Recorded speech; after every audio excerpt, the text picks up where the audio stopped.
Hello, my friends. Welcome to another Friday Reads on my channel. It's another gorgeous day in Victoria, BC. Yesterday, the temperature went up to 18 Celsius, which is about 8 degrees warmer than usual. And it's another sunny day here today, so I'm kind of hiding out from the sun in this little spot in my garden. I've got 8 books to tell you about today. And before I get to those, here's a little bit about what's been happening in the past week.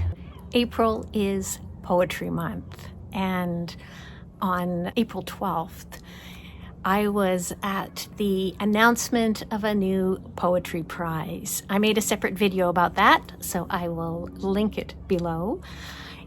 It was the first time that I've met a former poet laureate of Victoria, Yvonne Blomer. Now, I talked about her latest collection of poems, Death of Persephone, last week. If you missed it, I'll include a link. I love that book so much, so it was very exciting for me to meet Yvonne in person on a windy, sunny Saturday by the seashore. And another poetry event was a Dyke open mic at Camas Books here in Victoria. I had never been to this bookstore before. It's an anarchist bookstore that is run by volunteers. It's a non-profit bookstore, and they had so much fascinating material, not just books. They also had posters and zines, and the vibe was great. Lots of young lesbians, and Lori and I were the elders. That's what we were called in the room there. It was packed. Such a great evening. And I bought 2 books there. 100 Queer Poems. This is an anthology put together by Mary Jean Chan and Andrew Miller, a couple of queer British poets. And when I look through the list of the 100 poets in here, maybe a third of them were poets that I recognized. And I'm just so excited to dive into this book. And the other book, it's called Cities Made Differently, and it's by David Graeber and his wife Nika Dubrovsky. Graeber has since died, but this book is put together with lots of illustrations, and it's a book of ideas about what city life can be like. It just sounds glorious to me. Really looking forward to this one. Let me know if you've read it. I learned that April 16th is National Canadian Film Day, and I learned this from Marg Delahunty. If you're not familiar with her, she is a character played by Mary Walsh. She was dreamed up as a parody on Xena Princess Warrior. So I will link the little video that Marg Delahunty, Princess Warrior, created to let us all know about National Canadian Film Day. I did plan to watch a film on Wednesday, but I was too tuckered out after a great visit with friends. We went to see the World Wildlife Photography exhibit at the museum. It's a fantastic show. I like to see it every year. But, any day is a good day to watch a film. If you have suggestions of great Canadian films for me to watch, let me know in the comments, okay? All right, on to the books. Starting with Hope is an Arrow. The story of Lebanese American poet Kahlil Gibran. This is written by Cory McCarthy and illustrated by Ekua Holmes. It is a picture book biography of a poet, so it fits 3 reading events that are going on right now: Poetry Month, People April, and Picture This. Information about those readathons will be in the show notes in the description below, so check that out if you're interested. Kahlil Gibran was born in Lebanon in 1883, and he emigrated to the United States with his mother and siblings in 1895. He's the author of The Prophet, which is one of the best-selling books ever. It has never gone out of print. It's been translated into 40 languages. Some of the things that I learned in this biography is that his name was shortened from Gibran Kahlil Gibran, that he was of the Maronite faith, and also that he was an artist. I did not know that about him. So you can always learn new things, even in children's nonfiction. The author, Cory McCarthy, also emigrated from Lebanon with their family. They're queer, using he and their pronouns. And the artist, Ekua Holmes, has illustrated many picture books, and she uses a mixed media collage with lots of textures and deep, rich colors. Her work is also in the poetry collection by Renee Watson called Black Girl, You Are Atlas. I recommend that. The primary audience for this book is probably children ages 6 to 9, of course, all the way up to adults. And there are quotes from Kahlil Gibran with every 2-page spread. So I'll leave you with this one. We are the seeds of the tenacious plant, and it is in our ripeness and our fullness of heart that we are given to the wind and scattered. And that is a good segue to my next book, which is about dandelions. The picture book is called The Weedflower, and the author is Elizabeth Davaze, and it's illustrated by Marianne Ferrer, and they are both Canadian creators. So this is kind of an eco-fable. I said dandelion, but it grows up so huge that it reaches the status of a fable. It's the children who recognize the value of a plant that can grow up through concrete. Adults are not so happy with it.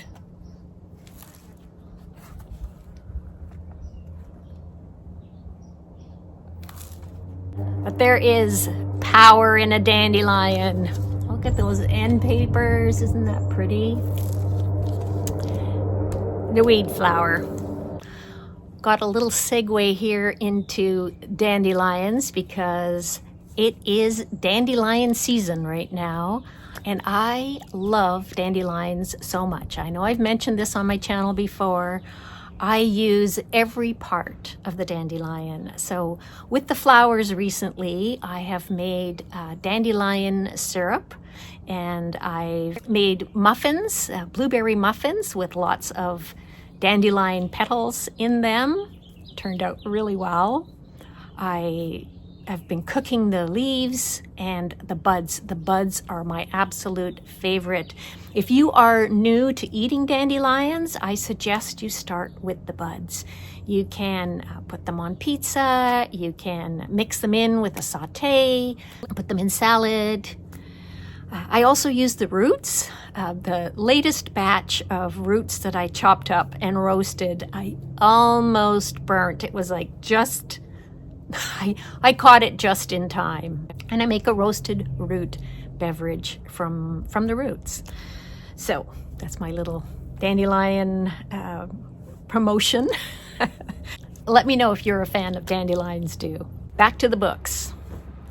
I listened to the audiobook, Death of the Author by Nnedi Okorafor, and it is brilliant. Yeah, it's really good. The author is Nigerian American, and she has written a lot of books, mainly speculative fiction for adults and for young people. And I've read a few of her books in the past and liked them well enough. This one, I think, really raises the bar. The audiobook has 4 different narrators, and there are 3 separate story strands in it.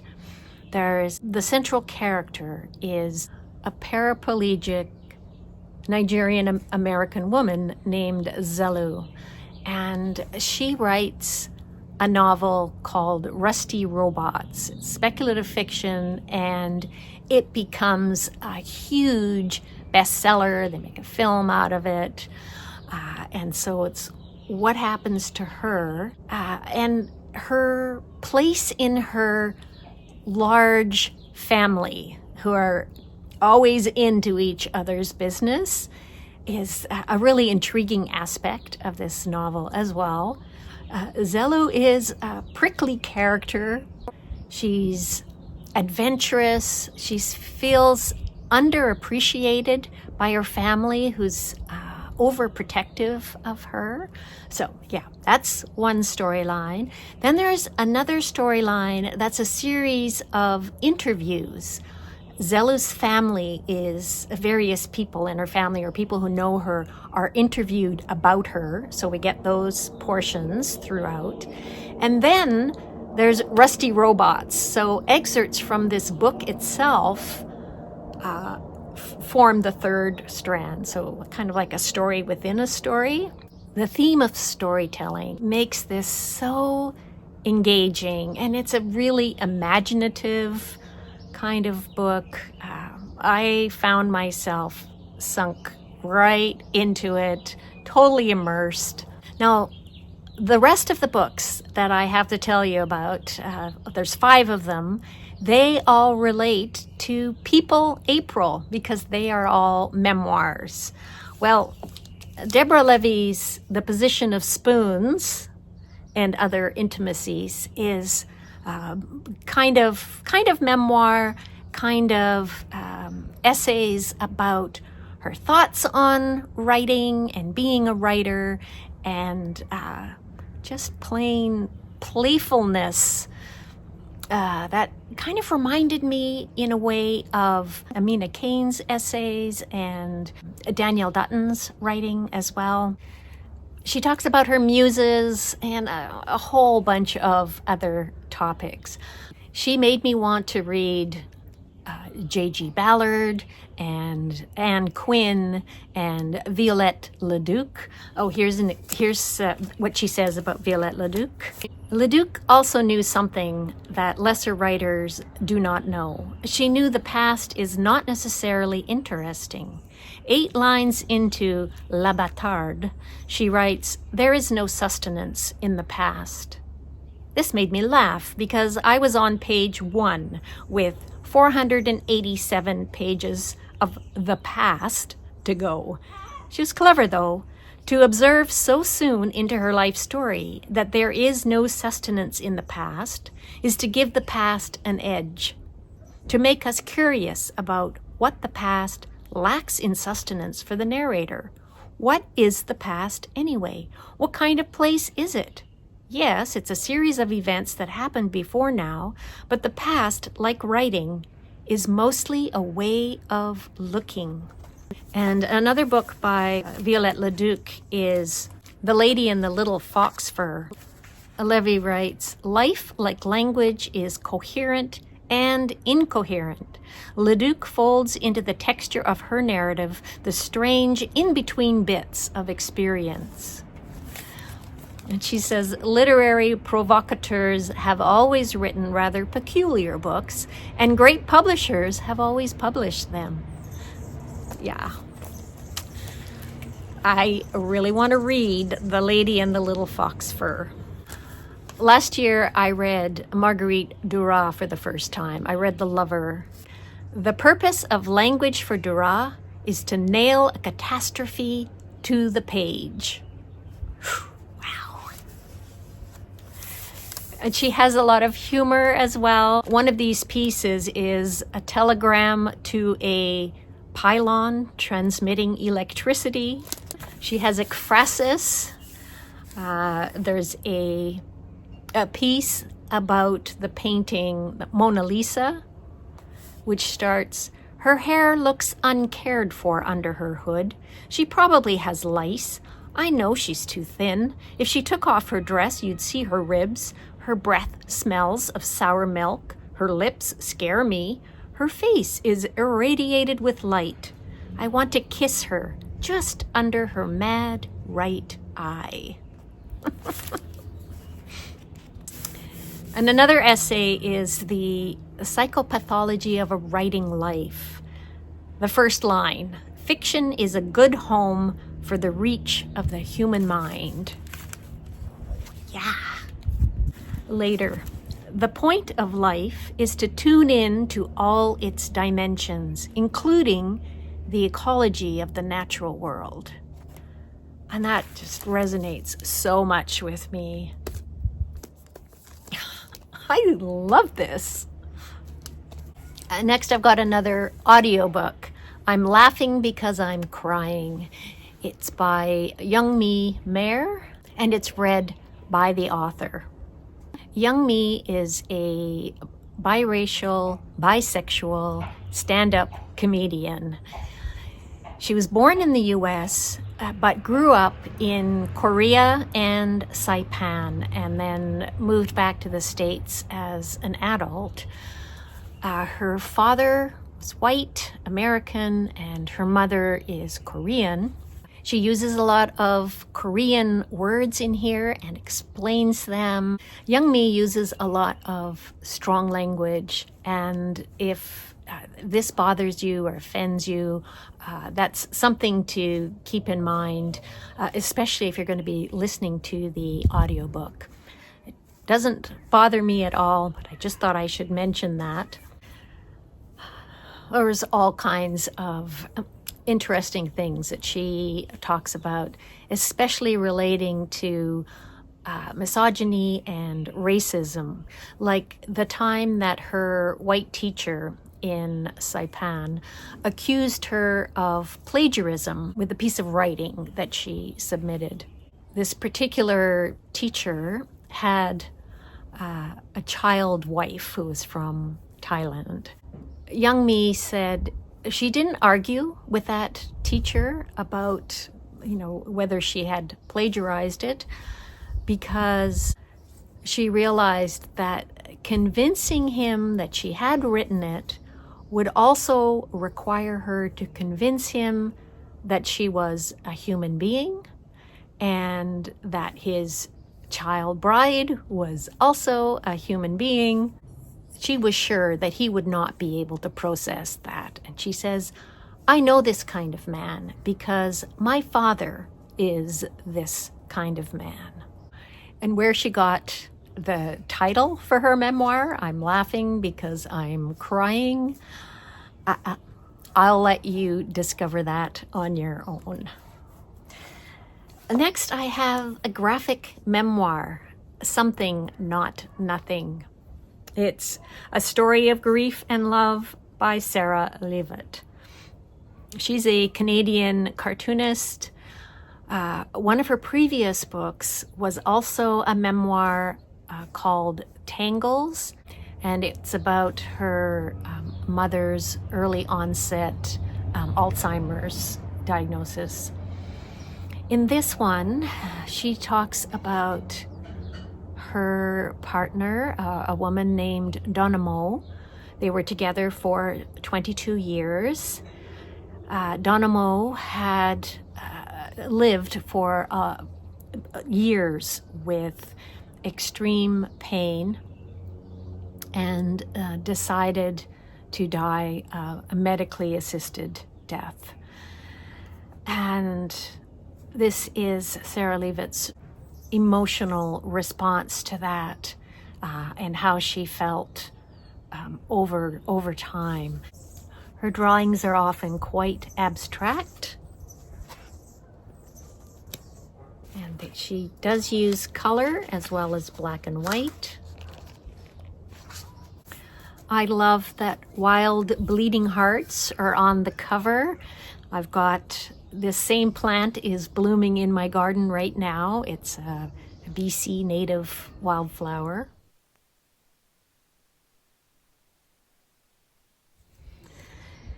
And this is an emotional, very touching memoir. It's great. I've got another graphic memoir for you. This Beautiful, Ridiculous City. It's by Kay Sohini. She's a South Asian cartoonist who moved from Calcutta to New York City when she was in her 20s.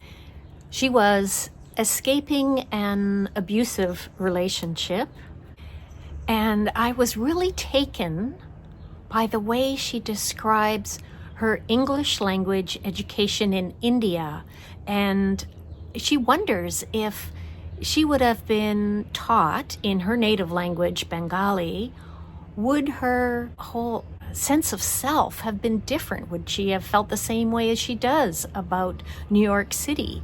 But she grew up with English language writers like Virginia Woolf and James Baldwin, and English movies and television. Her visual style combines photographs with digital art, and there's a whole lot about food in here. I'll show you her art. There's a photograph here. She's talking about food in her family and the role that it played. More about food. This led me off on a whole exploration of Indian cooking. My friend Drew was culling his cookbook collection, and he gave me this one, a great big fat book of Indian vegetarian cooking. So I've been making things from there. All in all, this is a love letter to New York City. I enjoyed it very much. And there is a tie to my final book that I'm going to be telling you about, because Kay loves the work of Alison Bechdel. And you can even see her talking about passages in Alison Bechdel's book, Are You My Mother? Here she's holding it.